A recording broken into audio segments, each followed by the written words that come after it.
এই যে 2640 kilometre border, এই বর্ডারের দুই দেশের মধ্যে যে সীমান্ত, পাকিস্তান এবং আফগানিস্তান, এই সীমান্তের বিভিন্ন পয়েন্টে এই সংঘাত চলছে। আগের বারও অর্থাৎ অক্টোবর মাসে যখন এই সংঘাত শুরু হয়েছিল দুই দেশের মধ্যে বড়ভাবে সম্প্রতিকালে, তখনও এই বিভিন্ন পয়েন্টে সীমান্তের উপরে 2640 কিলোমিটার বর্ডারের উপরে নানা জায়গায় সংঘাত হয়েছিল এবং দুপক্ষই যেটা দাবি করেছিল, এক্ষেত্রেও তারা যেটা করছেন, তারা বলছেন যে তারা পরস্পরের উপরে হামলা চালিয়েছেন এবং অনেকেই মারা গিয়েছেন, যার মধ্যে সেনাবাহিনীর অনেকে রয়েছেন বলে আফগানিস্তানের যে প্রতিরক্ষা মন্ত্রক দাবি করছে যে পাকিস্তানের অর্ধে তাদের সেনাবাহিনীর অনেকে মারা গিয়েছে।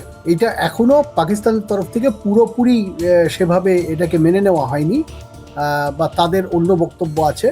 কিন্তু দুপক্ষে যে কিছু সাধারণ মানুষ এবং দুপক্ষের যে সেনাবাহিনী, তাদের অনেকে যে মারা গিয়েছেন এবং এটা আরো বড় আকারে হচ্ছে তা নিয়ে কোনো সন্দেহ নেই। বড় আকারে হচ্ছে এই কারণে বলছি যে এর আগের বার যখন এটা হয়েছিল তখন, অর্থাৎ অক্টোবর নভেম্বর মাসে, তখন এটাকে একটা লিমিটেড ওয়ার বা একটা বলা যেতে পারে এক ধরনের তার একটা সীমা ছিল, সেটা হচ্ছে পদাতিক বাহিনীর মধ্যে লড়াইটা হচ্ছিল সীমান্ত অঞ্চলে মূলত।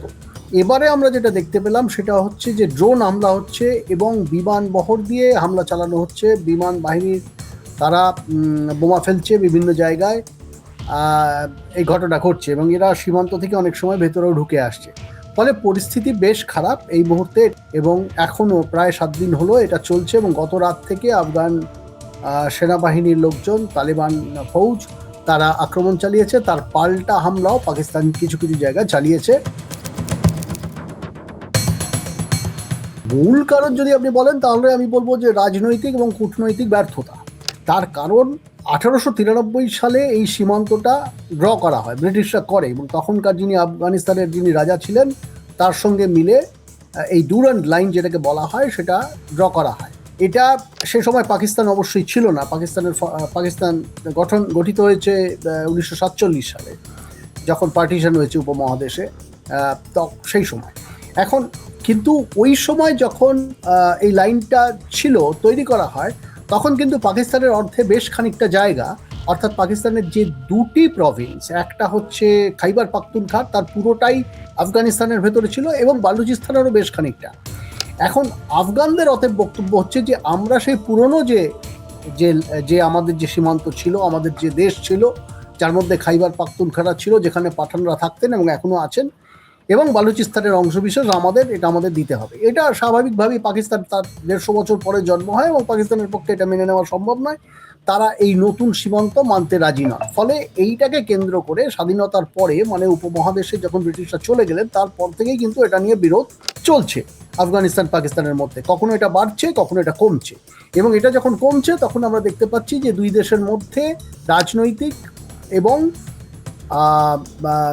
ডিপ্লোম্যাটিক, মানে কূটনৈতিক সম্পর্কটা ভালোর দিকে যাচ্ছে। তখন এই এতটা বিরোধ থাকছে না, ছোটোখাটো হয়তো গণ্ডগোল হচ্ছে কিন্তু খুব একটা ফ্লেয়ার আপ করছে না। কিন্তু এই সম্প্রতিকালে আমরা যেটা দেখলাম সেটা হচ্ছে যে ভারতের সঙ্গে আফগানিস্তানের সম্পর্কটার একটা উন্নতি হলো, মানে স্পষ্টতই উন্নতি হলো, কারণ সেখানকার পররাষ্ট্রমন্ত্রী আফগানিস্তানের, তিনি ভারত সফরে এলেন অক্টোবর মাসে, এবং সঙ্গে সঙ্গেই প্রায় এই তখন যেটাকে মিনি ওয়ার বলা হচ্ছিল, এখন বলা হচ্ছে ওপেন ওয়ার, অর্থাৎ উন্মুক্ত যুদ্ধ। তখন বলা হচ্ছিল ছোট যুদ্ধ। তখন এই ছোট যুদ্ধটা শুরু হয়ে গেল অক্টোবর মাস থেকে, যেই মুহূর্তে আফগানিস্তানের পররাষ্ট্রমন্ত্রী এলেন। খুব স্বাভাবিকভাবেই পাকিস্তানের একটা বক্তব্য আছে যে ভারত আফগানিস্তান এবং পাকিস্তানের সম্পর্কের মধ্যে নাক গলাচ্ছে, যে অভিযোগটা বরাবরই ভারত খারিজ করে দিয়েছে। ফলে এটা সবসময় বাড়বে কমবে, যেমন সীমান্ত সমস্যা হয় বিভিন্ন দেশের মধ্যে, বাড়ে কমে, সেরকম সবসময় বাড়বে কমবে। কিন্তু সম্প্রতিকালে যেটা হলো সেটা হচ্ছে গত মাসখানেকের মধ্যে আমরা যেটা দেখলাম যে পাকিস্তানে খুব বড় ধরনের কয়েকটা আক্রমণ হলো এই উত্তর এবং পশ্চিম অংশে। একটা হচ্ছে তাদের সেনা ঘাঁটিতে যে আক্রমণ হলো বাজৌরে, একটা হচ্ছে মসজিদে হামলা হলো এবং এখানে অনেক মানুষ মারা গেলেন। এইখান থেকেই মনে করা হচ্ছিল যে পাকিস্তান বলতে আরম্ভ করলো যে এইটা আফগান তালিবানরা ঘটাচ্ছেন। তারা অর্থাৎ টিটিপি, তেহরিকি তালিবান পাকিস্তান, যেটা মূলত আফগান পাঠান রাজার মধ্যে আছেন, এরাই এই ঘটনাটা ঘটাচ্ছেন। এটাকে সম্পূর্ণভাবে ডিনাই করেন আফগানিস্তানের যে প্রতিষ্ঠা, অর্থাৎ সরকার, ইসলামী আমিরাতের সরকার, তারা এটা মেনে নেন না। কিন্তু এটা অনেকেই ওখানে বলেছেন, আফগানিস্তানে আমাকে বলেছেন যখন আমি ছিলাম, যে আফগান তালিবানদের একটা অংশকে কিছুটা হলেও মানে আফগানিস্তান মদদ দেয়, তাদের আশ্রয় দেয় ইত্যাদি, এবং তারা ভেতরে গিয়ে হামলা চালায়। আফগানিস্তানের বক্তব্য হচ্ছে যে এই হামলাটা তাদের এই আফগান তালিবানরা করছেন না, এটা পাকিস্তানের অভ্যন্তরে যে পাকিস্তানের যে তালিবান আছে, পাকিস্তানি তালিবান যাদের বলা হয়, তারা এই হামলাটা করছে। এখন এইটা মিলিয়ে এই যে হামলাটা পাকিস্তানের উপর হয়েছে, তার রিটালিয়েশনে পাকিস্তান 21শে জুলাই থেকে এক ধরনের আক্রমণ শুরু করেছে, এবং সেই আক্রমণের পাল্টা হিসেবে এখন আফগানিস্তান তার একটা পাল্টা দিচ্ছে, আবার ধরে নেওয়া যাচ্ছে যে আফগানিস্তান দেবে। এখন এই জায়গায় দাঁড়িয়ে আছে ব্যাপারটা, মানে যুদ্ধটা চলছে, কোন দিকে যাবে বলা খুব মুশকিল। তবে পরিস্থিতি নিঃসন্দেহে খুবই খারাপ, এবং এটা আরও ফ্লেয়ার আপ করতে পারে।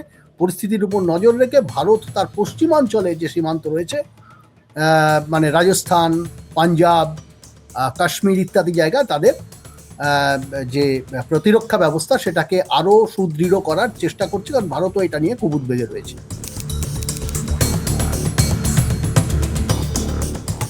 দীর্ঘমেয়াদে এটা যদি হয় তাহলে তো খুব বিপদের ব্যাপার, খুবই বিপদের ব্যাপার। কারণ